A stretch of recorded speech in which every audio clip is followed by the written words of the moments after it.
Worse, WWE is also known to artificially quiet or even mute crowds when it comes to boos, most famously in respect to Roman Reigns. Though most people watching wouldn't think it, a WWE referee actually has a ton of responsibility when it comes to how a match goes down. Refs have to tell wrestlers when a commercial break is coming up or when the match should end. Referees are given a script before the match so they know what to expect and how the finish will happen, thus they know when to count to 3 and when not to. If something happens off script, the referees are also responsible for relaying on-the-fly adjustments to the wrestlers after receiving instructions through their earpiece, often given by Vince McMahon himself. Suffice to say, WWE refs are actually crucial to matches in more ways than one. One thing you probably hear a lot about when it comes to WWE secrets is scripting. Though it wasn't always like this, today every line is scripted for promos for nearly every superstar.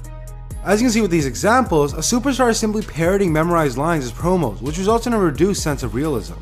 Besides a few people such as John Cena, The Rock, and Paul Heyman who are given a lot of freedom with their words, most wrestlers go out there and simply follow a script. For reference, back in the 90s, most characters were given freedom to cut promos as they saw fit. Hell, even Jim Ross says promos nowadays are too predictable and boring. The WWE commentators. These guys have a tough job, calling matches play-by-play, advertising the hell out of the WWE network, and giving insight into storylines and wrestlers, all while avoiding certain words and phrases banned by the company. This isn't an easy job to begin with, but having Vince McMahon in your ear the entire show takes it to another level. Vince apparently relays information to the commentators, telling them what to say and when. He even yelled at Michael Cole during a broadcast after he messed up the start time for a pay-per-view, and then told JBL to bury him on commentary.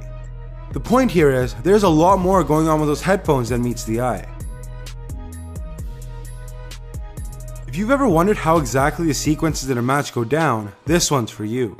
Sources say that well over half of a WWE match is improvised, with only major spots in the finish discussed beforehand by the majority of wrestlers.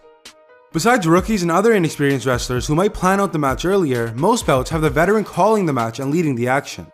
The more experienced star will take control and improvise the match as it plays out.